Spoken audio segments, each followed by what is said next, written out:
ये है दिल्ली दर्पण। नमस्कार साथियों, सहारा का मामला हम लोग लगातार दिखा रहे हैं। चाहे सहारा निवेशकों का आंदोलन हो,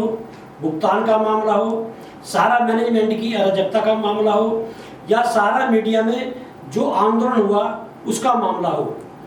एक खुशखबरी सहारा निवेशकों के लिए यह है कि केंद्र सरकार जो है, जो पैसा फंसा हुआ है सहारा निवेशकों का सहारा में, उसे निकालने के लिए, उसे वापस कराने के लिए कहीं ना कहीं जो है केंद्र सरकार गंभीर दिखाई दे रही है। और विशेष रूप से गृह मंत्री अमित शाह, जो सहकारिता मंत्रालय भी देख रहे हैं, उन्होंने एक प्रयास किया कि 5,000 करोड़ रुपए सुप्रीम कोर्ट में आवेदन देकर जो सेबी के पास पैसा है सहारा का, उसमें से रिलीज कराया सहकारिता मंत्रालय को। और आज अटल ऊर्जा भवन में दिल्ली में एक सहारा रिफंड पोर्टल का उद्घाटन किया गृह मंत्री अमित शाह, जो सहकारिता मंत्रालय भी देख रहे हैं। और देखिए, गृह मंत्री अमित शाह ने इस पोर्टल का उद्घाटन करने के बाद में जो सहारा गृह मंत्री अमित शाह से सटना चाहता था, जो सहारा ग्रुप प्रधानमंत्री नरेंद्र मोदी से सटना चाहता था, यदि आप गृह मंत्री अमित शाह ने जो संबोधन किया इस पोर्टल के बाद में, यदि आप संबोधन पे जाएंगे तो अमित शाह ने अमूल ग्रुप की, सुधा ग्रुप की तारीफ करते हुए सहकारिता के क्षेत्र में कीर्तिमान स्थापित करने की बात की। लेकिन सहारा के मामले में, सोसाइटी के मामले में अमित शाह ने सहकारिता के नाम पर घोटाला बोला। मतलब एक तरह से गृह मंत्री अमित शाह ने, जो सहकारिता मंत्रालय भी देख रहे हैं, इसे जो पैसा निवेशकों का नहीं दिया जा रहा है, उसे बड़ा घोटाला, सहारा घोटाले का नाम दिया अमित शाह ने। और देखिए, अमित शाह ने कल एक ट्वीट किया था और उस ट्वीट के माध्यम से बिल्कुल स्पष्ट किया था कि सहारा में जो निवेशकों का पैसा फंसा हुआ है, उसके प्रति सहकारिता जो मंत्रालय है और प्रधानमंत्री जी की अगुवाई में सहकारिता जो है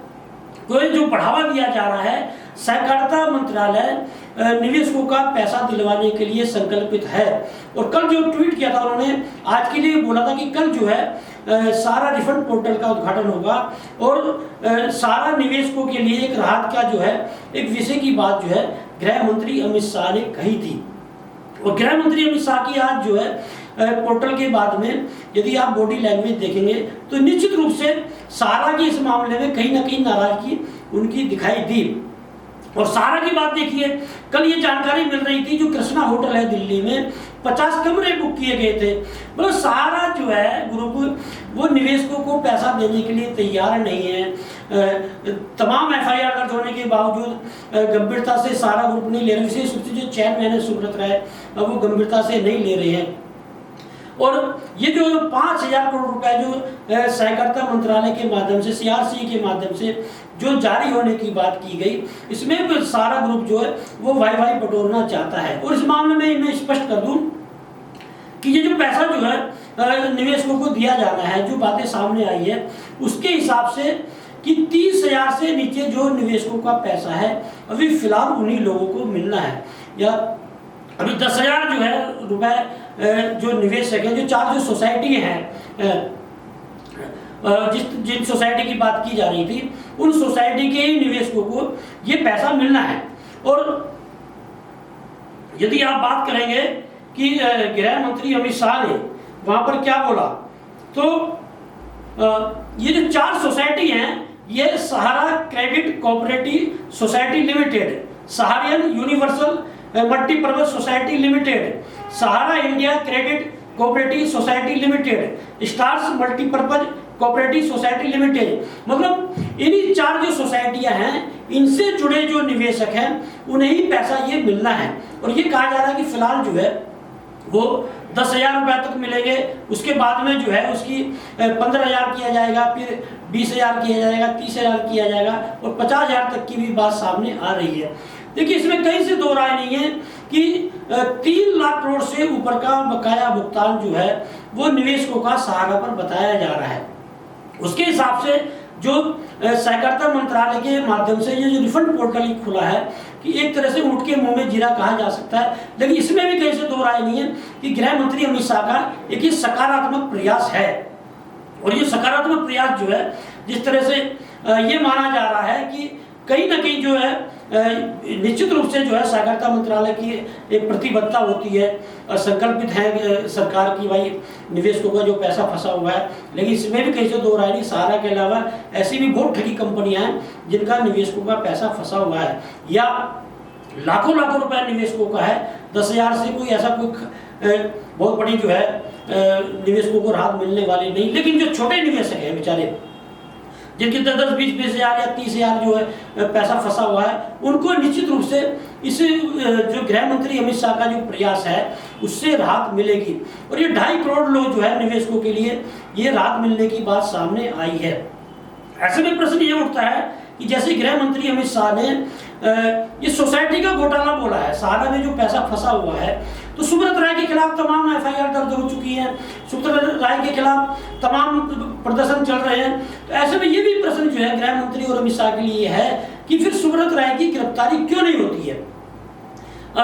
हजारों एजेंट हैं उन्होंने आत्महत्या की है, और जो एजेंट जो दूसरे लोग आंदोलनकारी हैं वो सीधा सुब्रत राय और दूसरे जो निदेशक हैं उन पर हत्या का आरोप लगा रहे हैं कि भाई ये आत्महत्या नहीं, ये तो हत्या का मामला है, उन्हें मजबूर होकर आत्महत्या करनी पड़ी। तो इस तरह के मामले में जो है सरकार एक्शन क्यों नहीं लेती, ये भी बहुत बड़ा प्रश्न है कि यदि 3 लाख करोड़ से ऊपर का भुगतान निवेशकों का है और सहारा के पास जो है वो कई जो है 3 लाख से ऊपर की संपत्ति जो है होगी, तो सहारा की संपत्ति बेचकर केंद्र सरकार जो है वो निवेशकों का पैसा क्यों नहीं दिलवाती, ये भी एक बहुत बड़ा प्रश्न है। और जहाँ तक सेबी से पैसे की बात है, आगे जिस तरह की बात सामने आ रही है, तो जो दूसरी जो 2 सोसाइटी हैं जिसके पैसे की सेबी में बात की गई थी, सहारा इंडिया रियल एस्टेट कॉर्पोरेशन और सहारा इंडिया हाउसिंग इन्वेस्टमेंट कॉर्पोरेशन, तो उसका जो मामला है उसके यदि निवेशक ज़्यादा बैठेंगे तो निश्चित रूप से उनको निवेशकों को पैसा देने की भी एक बात जो है वो एक बड़ा प्रश्न उभर कर आएगा। लेकिन कुल मिलाकर ये है कि एक अच्छा प्रयास जो है वो गृह मंत्री का इसे कहा जा सकता है। लेकिन इसमें कहीं से दो राय नहीं है कि जो चाहे वो ऑल इंडिया जन आंदोलन संघर्ष न्याय मोर्चा हो, चाहे ठगी पीड़ित जमाकर्ता परिवार हो, अखिल भारतीय जन कल्याण मंच हो, इससे जुड़े जितने भी आंदोलनकारी है, चाहे वो अभिदेव शुक्ल हो, नीरज शर्मा हो, चाहे संसार सिंह हो, मोहित कुमार हो, या पिछले दिनों जुड़े रहे अनिल सिंह, ऑल इंडिया जन आंदोलन संघर्ष न्याय मोर्चे से अनिल सिंह हो, नागेंद्र कुशवाहा हो, और जो इनके शमशाद अली हो, जितने भी जो आंदोलनकारी जुड़ रहे हैं, आप इधर जो है ठगी पीड़ित जमाकर्ता परिवार में मदन लाल आजाद हो, रमेश सिंह हो, और जो दूसरे साथी उनसे जुड़े हुए हैं वो हो, अखिल भारतीय जन कल्याण मंच में अमन श्रीवास्तव हो, और जो दूसरे साथी हैं, और BK श्रीवास्तव हो, रंगदेव बसंती के इंद्रवर्धन राठौड़ हो, ये जितने भी आंदोलनकारी जो है एक जो अब बड़ा देश में आंदोलन छेड़ा, और जो इन लोगों का नारा था कि पहले भुगतान फिर मतदान, तो कहीं ना कहीं जो आंदोलन देश में छिड़ा उसका भी बड़ा दबाव भारतीय जनता पार्टी पर पड़ा है। क्योंकि भारतीय जनता पार्टी खुद मानकर चल रही है कि 10 करोड़ निवेशक जो है सहारा के हैं,